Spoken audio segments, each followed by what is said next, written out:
God, dating is a freaking disaster. It's not a place you actually want to be in your 50s. They all go for the younger women. So my dating puddle, even though I think I'm pretty smart and I'm not bad looking, and I am as invisible to, I'd say, 70% of the men. So it goes to show, when women get older, it's their dating pool decreases. Time is on our side as men, and time is not on women's side. Oh, God, dating is a freaking disaster. It's not a place you actually want to be in your 50s. They all go for the younger women. So my dating puddle, even though I think I'm pretty smart and I'm not bad looking, and I am as invisible to, I'd say, 70% of the men. So it goes to show, when women get older, it's their dating pool decreases. Time is on our side as men, and time is not on women's side. We talk about male sedation with pornography and male sedation with video games. This is what female sedation looks like. This kind of tunnel vision for yourself, this selfish, boss babe driven mentality that doesn't need a man, doesn't need any children. And you know what happens? These women wake up around 35 and they're unhappy, or they're starting to panic, or they wake up. So now it's getting even later. 40 years old, suddenly you're like, oh my God, everybody around me has a family. And you realize that you've wasted a lot of time talking like this, when in fact that little dog dressed as a baby isn't going to suffice at 45. The classic I'm finding myself phase, usually conveniently timed between 29 and 31, when women suddenly discover spirituality and the urge to settle down. It's like a switch flips, and all those wild, foam partying spring break memories are replaced with a sudden desire for decency and respectability. The ego, trying to be the voice of reason, starts reminding them, hey, we're not as hot as we used to be. Maybe we should start thinking about our future. But the ID, always the party animal, is like, nah, let's have some more fun. It's a battle of desires, the ego wanting to act all mature and responsible, while the ID just wants to keep the party going. And let's not forget the internal dialogue. I want someone hot and exciting, but also stable and dependable. Oh, and he better lay pipe like nobody's business. Transitioning into your 30s is like a coming-of-age moment for women.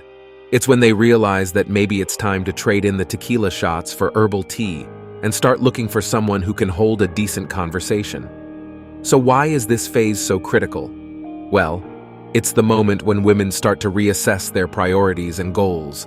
They begin to see themselves not just as the life of the party, but as someone who wants stability and security.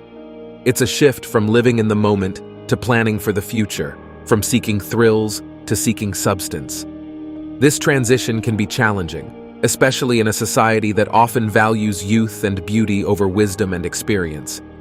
Women may feel pressured to cling to their youthful image and lifestyle, even as they feel the tug of maturity and responsibility.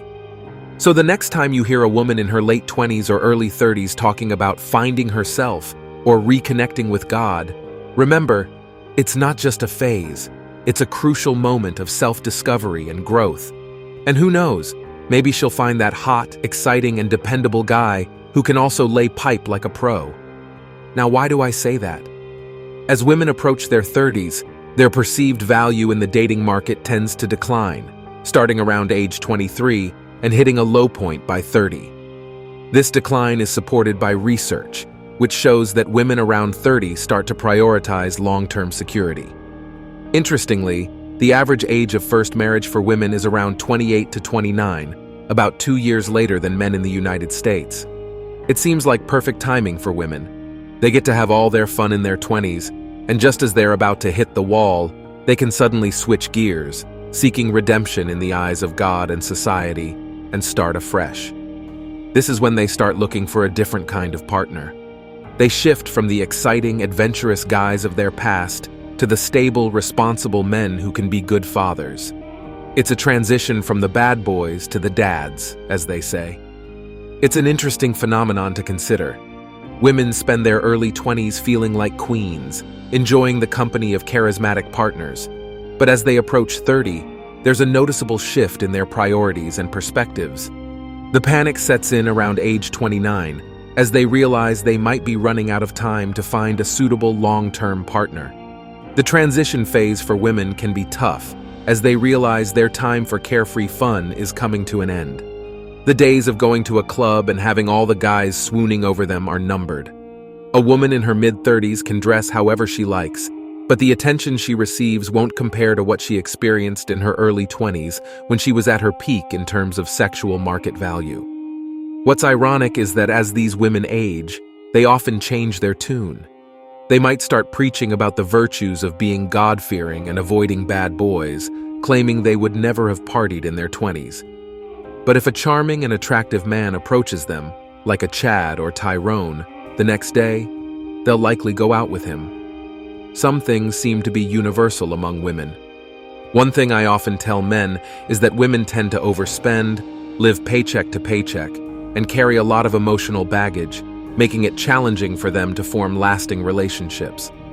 As they reach their mid-30s and early 40s, they may turn to antidepressants, alcohol, or cigarettes to cope with the difficulty of finding a man who truly wants to be with them.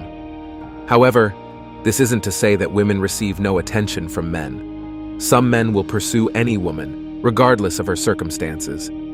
It's interesting to note that with each marriage and child, a woman tends to become more masculine in her thinking.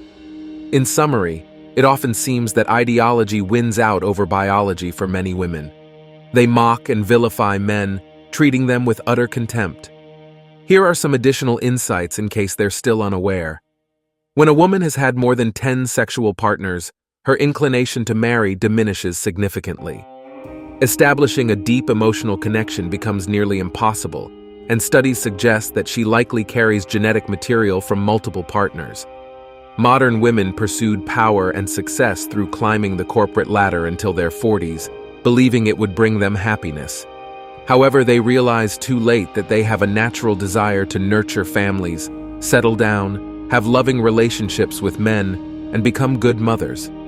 Despite this realization, they're unable to acknowledge that conforming to traditional gender roles might have been more fulfilling. For men, navigating the complexities of initiating interactions without being awkward, displaying unwarranted confidence and extroversion, avoiding behaviors that might alienate women while showcasing their unique qualities, and simultaneously being common and normal, all while respecting boundaries and consent, is an endless challenge.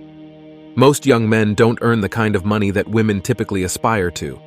It's challenging to live authentically while constantly fearing that any perceived flaw could lead to being ghosted by someone who is actively seeking a reason to lose interest.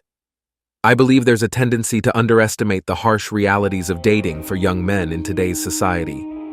While hitting the wall is a common concept, many women fail to grasp why it poses a significant problem for them. Perhaps it's time for women to reflect on this issue. And that's it for today on Sigma Traits.